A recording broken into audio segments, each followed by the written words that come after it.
Pensé que Trabajamos no en se el mismo colegio. conocían. Sí, no, trabajamos en el mismo colegio. Entonces ya, ahí ya lo estuve convenciendo al profe y convenciendo y me decía que sí, que no, pero ya, hasta que lo convencimos. Sí, Sí, bueno. Mire, yo me presento, soy profesor de inglés, trabajo en la misma escuela que Miss Gaby. Este, bueno, anteriormente hice una licenciatura en Derecho. Lo que yo busco es hacer la maestría en educación porque también, o sea, quiero entrar a la SEP, a las escuelas públicas. Así como usted dice, también buscando una mejor economía y superación personal también.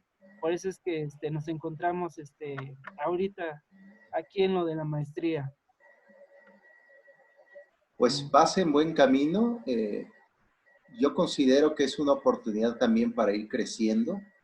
Ahorita, como hemos hablado desde el inicio de esta maestría, el concepto de las competencias, que no es más que tener habilidades, destrezas para abordar el cambio que estamos viviendo ahorita. Yo creo que el cambio es muy notorio, estamos aislados, estamos en pequeñas comunidades, la tecnología está teniendo relevancia, entonces, pues hay que ir conociendo cuáles son estas variables. Sí, Pues muy bien, pues ya tienes mucho trabajo, profesor Daniel, ya tienes mucha chamba. sí, sí, algo. ¿Y cómo les ha ido con las planeaciones, preparar el nuevo ciclo? ¿Ya entregaron diplomas, constancias? ¿Qué hicieron? A ver, explíqueme, Gaby. bueno, nosotros cerramos el ciclo la semana pasada. Sí. Se cerró las dos, tanto español, tanto primaria como kinder. Ya Ajá. cerramos, ya se están entregando documentos, pero eso ya es cuestión de la dirección, de la parte administrativa, y ellos ya están entregando ahí todo lo de las boletas. Y en cuanto a las planeaciones, pues aún no nos dicen grupo, aún no nos dicen nada. ¿O ya le dijeron, profe? No, ¿Dani? todavía no. De hecho, estamos en espera. Bueno, nosotros todavía no nos han mandado las boletas digitales, pero bueno, en comparación a mi esposa, ella ya le mandaron sus boletas digitales y ella las va a estar entregando. Más bien ya las entregó por correo. Pero sí, nosotros aquí en lo que es el Colegio Liceo Real del Valle todavía no tenemos las boletas y todavía no nos asignan salón ni grupo, pero ahorita estamos preparando ambientación. Ajá, Perfecto, y sobre todo ir como organizando todo lo que va a ser el nuevo ciclo, que ya no es lo mismo, Ujú. exacto. ¿no? Ya no es lo mismo, existe, hasta se puede decir, ojalá, que ya en su momento lo comentó Sabater, pues un cambio como de interacción, un cambio de individuos, un cambio también de convivencia. La convivencia ahorita ha cambiado ya radicalmente. Sí, Pues qué bueno, me da gusto y sobre todo es tomar esas decisiones porque luego no es fácil en seguir en la institución educativa o buscar nuevos escenarios. Yo creo que pues, existe mucha necesidad.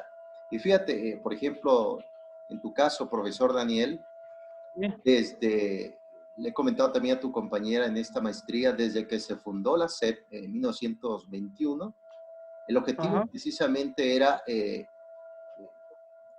alfabetismo en México, porque todavía existe muchas personas, sobre todo niños, que no saben leer ni escribir, entonces hay mucho trabajo, pero sin embargo es importante comentar que la CEP ahorita se encuentra en dos frentes de batalla. Por un lado tenemos la coordinadora que perdió a su líder sindical, el Bester Gordillo, en el ajá, tiempo de Peña Nieto, a raíz del 2013 que surgió la reforma educativa, que no fue tal cual, y la otra tenemos el Sindicato de los Trabajadores de la Educación, la CENTE.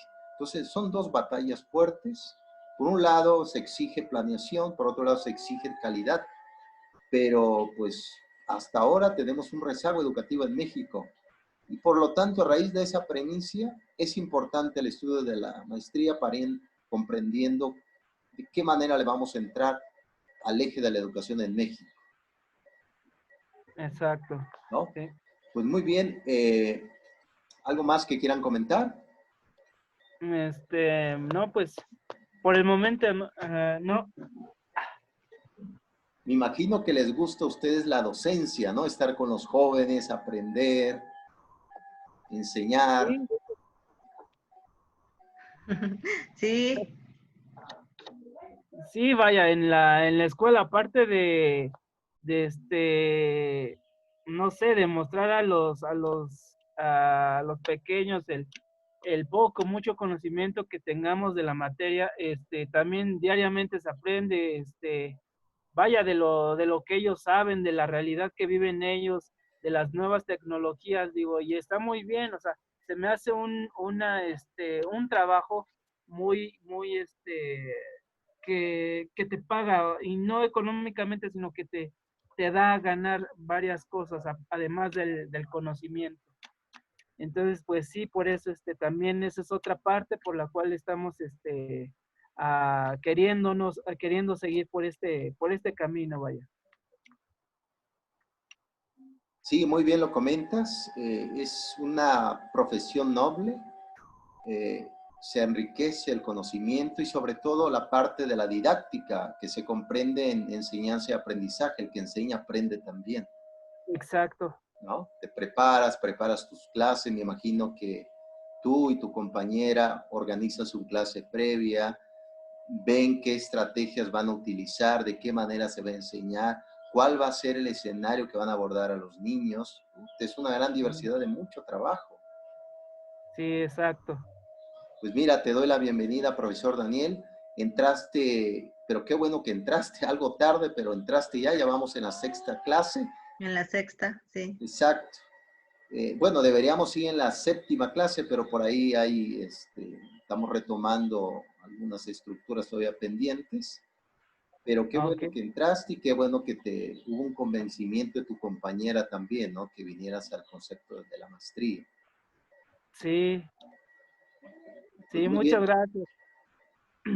Sí, pues ¿qué les parece si damos inicio ya a la sesión sincrónica? Sí, sí está bien, profe. Sale pues. Muy bien. Vamos a la sexta clase, que por ahí ya revisé tus tareas, apreciable estudiante. Te envié mis observaciones.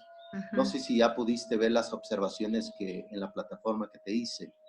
Sí, vi nada más las de ayer porque las otras dos no se podían abrir, profe.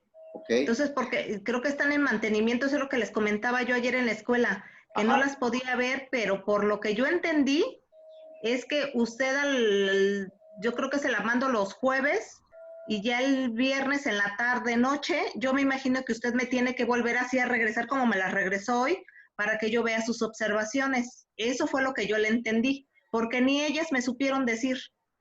Sí, yo creo que, mira, esa plataforma que hoy de hecho vamos a ver quién fue el fundador de esa plataforma donde ustedes están ahorita Sí, sí, sí, organizando. ya, sí, ajá. De Este, John, se me fue el Douglas o Douglas, algo así. sí, ahorita lo vamos a comentar. Ajá, El australiano que es pedagogo como ajá, tú, al igual que pedagogo, ajá. este, se aborda inclusive la plataforma como pues la plataforma son mediaciones pedagógicas.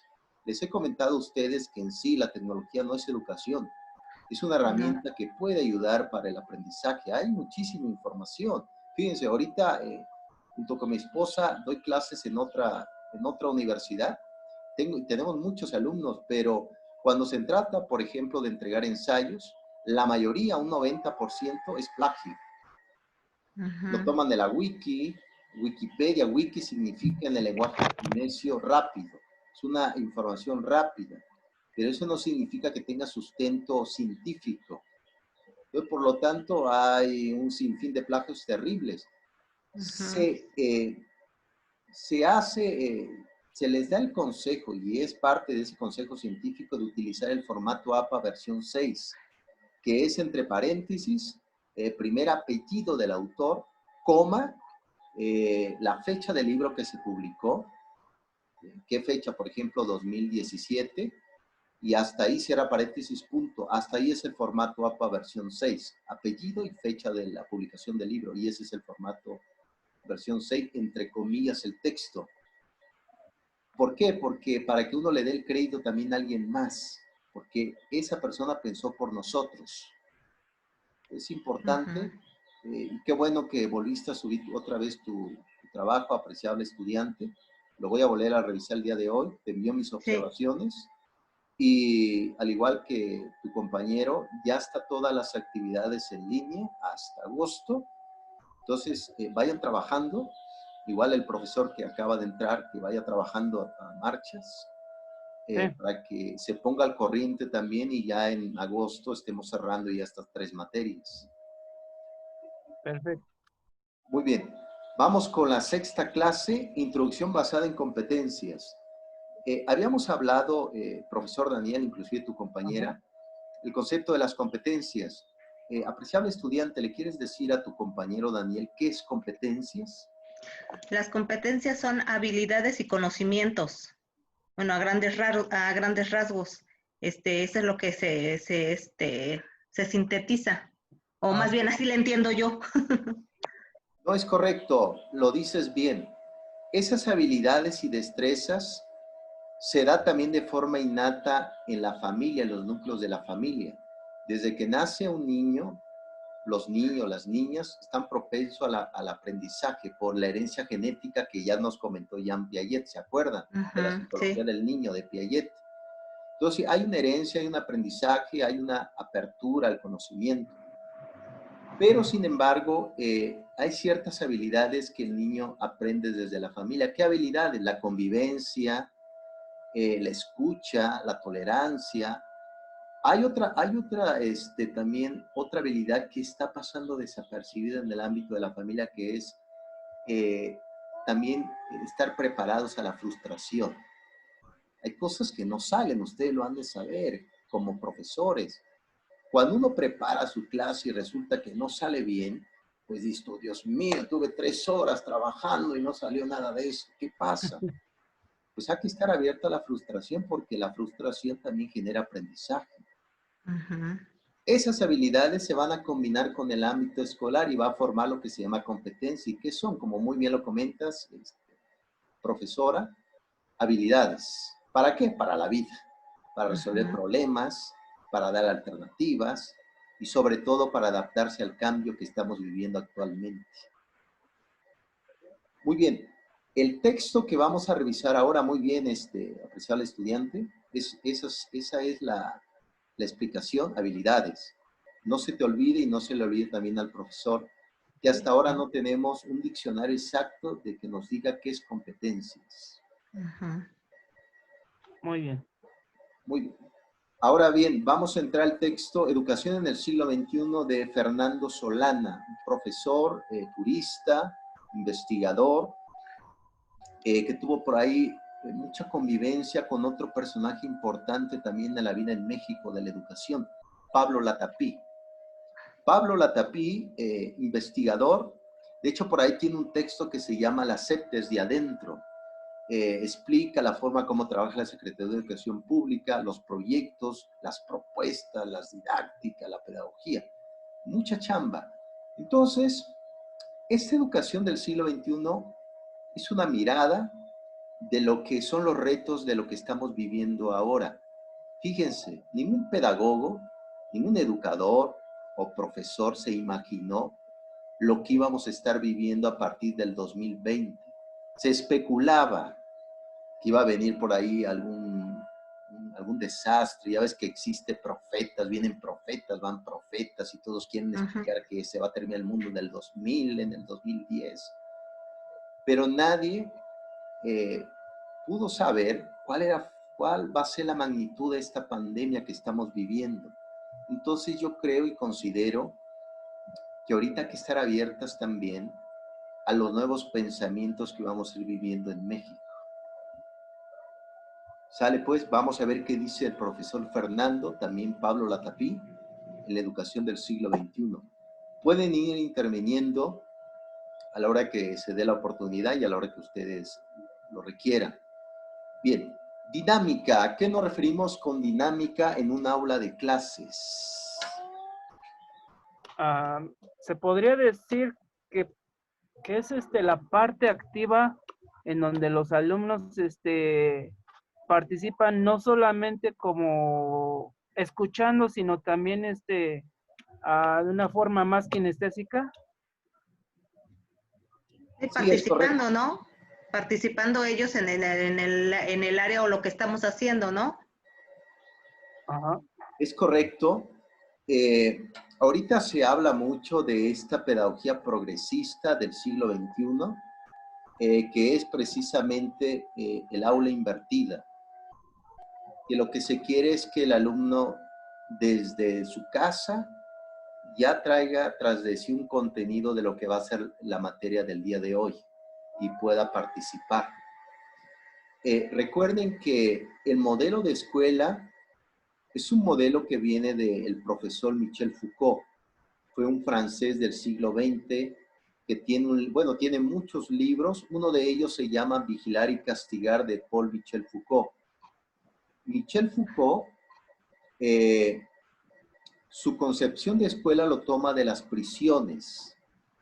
Entonces, lo que se quiere es que en esa dinámica el aula también sea accesible, genere, por ejemplo, pues una cierta empatía con el alumno y que el estudiante se sienta bien en el aula de clases. Eso es lo que se quiere. Entonces la dinámica es que el alumno vea como su segundo hogar la escuela, que se siente a gusto, se siente confiado y que pueda participar. Pero fíjense, no se les olvide esto, aún las contradicciones, aún si es una participación que no aporta mucho, es importante que el alumno participe. A eso nos referimos con la tesis de Pablo Latapí, en la dinámica, que se sienta comprometido y sobre todo que su aportación que hace sea de utilidad para el mundo del aprendizaje. Es lo que se requiere. Falta mucho que aportar en infraestructura. ¿Por qué?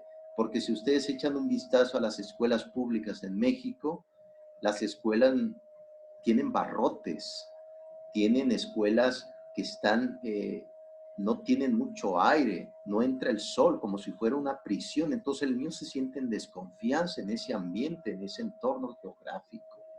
Es importante también tener un ambiente adecuado, pero lamentablemente ese ambiente requiere de inversión, requiere mejores bancas, pizarrones, pantallas, cañones, computadoras, software y demás. Entonces, pues todo recae en el docente y el docente hace lo que pueda, ¿no? A veces no tenemos los materiales, porque para una dinámica también se requiere materiales, herramientas, conceptos. ¿Qué opinan ustedes de todo esto?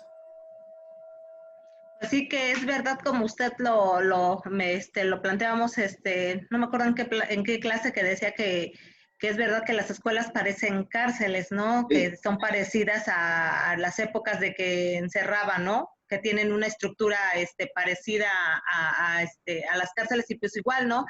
Los alumnos pues igual se sienten encerrados, se sienten, pues se cohiben, ¿no? En toda esta parte.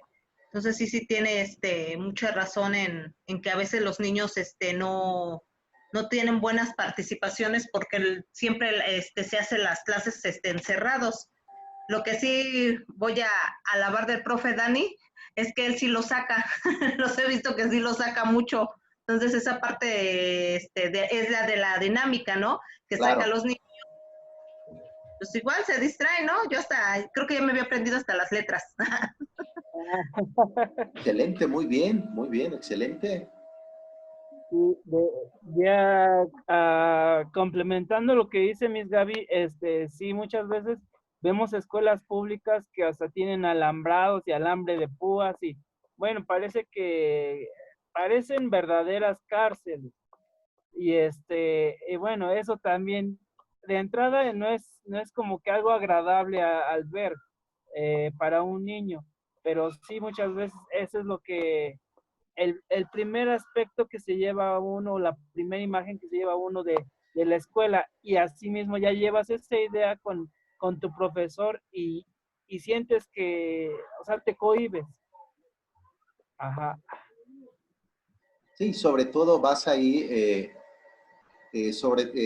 genera también cierto castigo. Vas a la escuela a ser castigado, no vas a obtener un conocimiento. Y fíjate, en la segunda tesis, lo que ustedes comentan, profesores, habla el profesor, al igual que Pablo Latapí, y ya lo comentó también el propio Jaime Torres Bodet, cuando fue secretario de la UNESCO, hablaba que actualmente la escuela está perdiendo terreno. ¿Qué significa esto? Que los alumnos encuentran mejor, se podría decir, más atractiva el aprendizaje en las calles, en los barrios, en las colonias. Ya la escuela, por ser un lugar donde el estudiante no se siente en confianza, tiene miedo y sobre todo hay cierta violencia, es decir, de los compañeros, del propio docente también, porque con el simple hecho de decir a alguien, tú sacaste 5, sacaste 4 de calificación y todos sus compañeros se ríen, también es una cierta violencia. Entonces, cuando hablamos de otros medios de aprendizaje, significa la sociedad. A mí me ha tocado, al igual que el profesor Daniel, sacar a mis alumnos y les he dado clases afuera de la escuela. Y es como una actividad interesante porque te das cuenta de que la escuela no es el único lugar burocrático donde se pueda aprender, sino se puede aprender también fuera de ella, siempre y cuando exista esos dos mensajeros del conocimiento y el alumno y el profesor. Entonces, eh, estos medios lo podemos encontrar en la calle, lo podemos encontrar inclusive, ahora vimos ahí la noticia de una profesora por ahí del norte que iba a dar sus clases arriba de su camioneta, llevaba su mesita, enseñaba. Entonces, nos damos cuenta que existen otros medios para aprender y dejar también que el alumno experimente, se levante, se acerque, realice. Un alumno sentado, un alumno que siempre está callado, no necesariamente está aprendiendo. Lo que se quiere es que en la escuela exista un bullicio, exista palabra, charlas, pláticas. Eso es aprendizaje. Entonces, a eso se refiere a otros medios de entrada. Muy bien. Vamos con la tercera tesis, paradigma. Hay un profesor estadounidense llamado Thomas Kuhn. Thomas Kuhn fue el que diseñó por vez primera el concepto de paradigma. Thomas Kuhn es un filósofo de la ciencia. Por ahí tiene tratados sobre Galileo, sobre Kepler, sobre el propio Newton. Él dice de paradigma, para él, ¿qué es un paradigma? Es un modelo establecido, una propuesta establecida. ¿Qué tipo de modelos? Ahí le va el ejemplo a ustedes, profesores. Podemos ver en las escuelas que ya lleva años ahí y que no se ha cambiado. ¿Qué tipo de modelo? Pues serían como en las escuelas, pues dependiendo de cada escuela, algunas planeaciones, ¿no? En la SEP creo que siempre pasa la misma planeación y nunca cambia. O sea, te dieron ese modelo y siempre es el mismo, nada más le cambian el nombre de los maestros, es lo único que cambia. Pero de ahí en fuera es lo único que yo he visto que no cambia. No sé ahorita en este sexenio si ya cambió algo, eso sí, yo ahorita no he visto las planeaciones de CEP, y pero sí es lo único que no cambia, o a lo mejor se queda establecido, así como decíamos que si eran flexibles o si eran de la otra forma. Entonces no, ahí normalmente pues en cada institución tiene su currículum, ¿no? Que Claro, a ellos le cambian las necesidades de cada institución. Yo me imagino que por eso no cambia. sí, en la parte, sobre todo un paradigma de contenido, ¿no? El mismo Ujú. formato, los mismos objetivos, y al Ujú, final de cuentas es que el alumno memorice, que el alumno aprenda conceptos y nada más, ¿no? En vez de que el ujú. alumno construya, que es muy distinto a Sí, memorizar que construir. sí, porque hace años se hacía esto como que eran ahorita lo que se llaman proyectos, me imagino que son esos que los chicos hacían hacían sus proyectos y eso era como una forma de explorar, ¿no? Claro.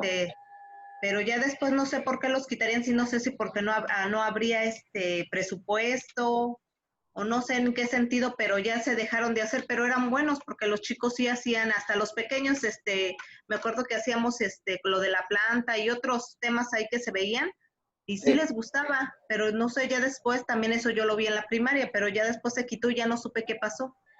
Pues mira, ya ves que te platiqué que el profesor Hugo Aboites, el profesor de Harvard, Ujú, tiene ese libro que se llama La medida de una nación ujú, y expresa que como los bancos, por ejemplo, el Banco Mundial, el Fondo Monetario, que ahorita le ha prestado mucho dinero con esta pandemia a los países de América Latina, como ellos prestan dinero, entonces le dan mucho seguimiento en cómo se gasta el dinero cada país con ese presupuesto que ellos dan. Entonces, Hugo Aboites lo comenta que los bancos mundial le ha pedido por ejemplo, en especial a México, que reduzca los gastos dentro de las escuelas. ¿Te acuerdas que te platiqué? ujú, Los sí, talleres desaparecen porque son gastos, supuestamente. ujú, Desaparecen que las bibliotecas tienen que ser más pequeñas. ujú, Los sí, sí, laboratorios ni se diga, desaparece. ¿Por qué? Porque el aula de clases tiene que trabajar desde la parte empresarial, no desde la parte científica. Es decir, formar personas para la parte laboral, no científica. sí. ¿Te das cuenta cuál es la forma? Si dices tú, bueno, esos talleres daban significado, ¿por qué? Porque yo me comprometía, hacíamos equipos, trabajábamos.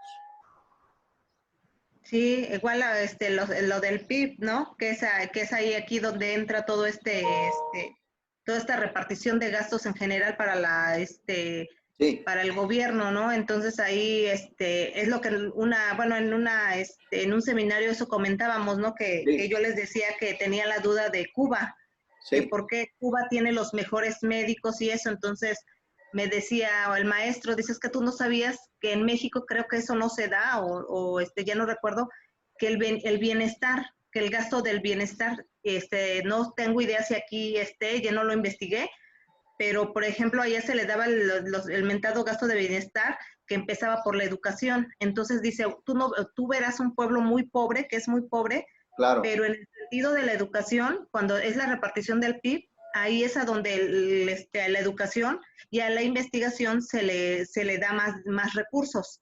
Entonces, por eso son mejores doctores, por eso hay, también se hizo una encuesta de satisfacción de cómo se sentía el ciudadano. Entonces ahí es a donde, como dicen ellos, entran totalmente otras, o las de las reparticiones del mentado PIB. Sí. Entonces, como dice, cada gobierno, cada país hace sus reparticiones, ¿no? Pero pues en ese ámbito en estudios, pues sí, por eso decía yo, pues porque Cuba tiene mejores doctores. Entonces, era lo que yo no entendía. Sí, es importante también que analices, apreciable alumna, que Cuba es un modelo socialista. Es muy distinto un modelo socialista que un modelo capitalista. Por ejemplo, el Ujú, modelo socialista, el Estado ve por tu interés individual. El Estado te ujú, mantiene en pocas palabras. Y Cuba, desde que el tiempo, por ejemplo, de los años 70, cuando hubo ese levantamiento armado con Fidel Castro, Che Guevara, se le dio pues al pueblo, entre comillas, un poder y se empezó a trabajar en la parte de la educación, sobre todo una educación más práctica, como en el caso de la medicina, en el caso de ujú. enfermería, en el caso de ingeniería de campo. Eh, es muy distinto el aspecto, por ejemplo, socialista. Ahí, por ejemplo, los impuestos en Cuba, pues no se ven tanto. Aquí en México los impuestos, tú sabes que pagas impuestos hasta por tener casa, Ujú, que ese es el modelo capitalista.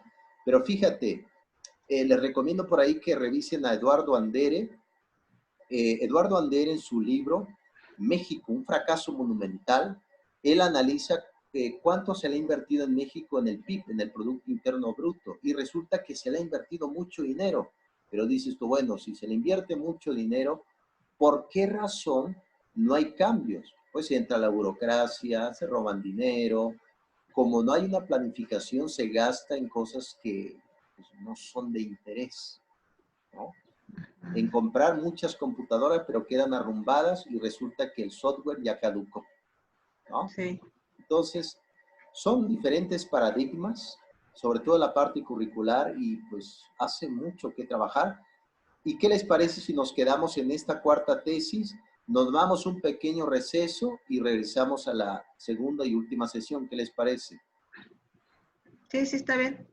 Muy bien. Sí, perfecto. Bien. Aquí habla en la cuarta tesis, ¿para qué sirve la ciencia? Y habla un poco del concepto de conciencia. No solamente es conciencia, sino conciencia. Es decir, aquí la parte de la reflexión, la parte de decir, bueno, estoy estudiando matemáticas, ¿para qué demonios me sirve estudiar matemáticas? Bueno, voy a la tienda, compro huevos y sé, para eso me sirve, para saber que no me está engañando el señor de la tienda, que yo le esté pagando adecuadamente. En pocas palabras, el alumno tiene que darse cuenta qué utilidad tiene lo que estoy aprendiendo. ¿Tendrá utilidad o no? Esa es la pregunta de la cuarta tesis. La quinta tesis, nuevo perfil del profesional. Ustedes, por ejemplo, y esa va a ser la pregunta que me van a contestar regresando del receso. ¿Qué perfil debe de tener ahora un docente del siglo XXI? Un docente que regaña, un docente que genera desconfianza, un docente que tiene la autoridad con el simple hecho de tener tu nombre en la lista de asistencia, o por otra forma, un mediador, como se le llama en la nueva pedagogía, que te da confianza, puedes participar, y un docente también que se equivoca, que te dice, profesor, usted se equivocó, muchísimas gracias. Esos son como los dos frentes de este perfil.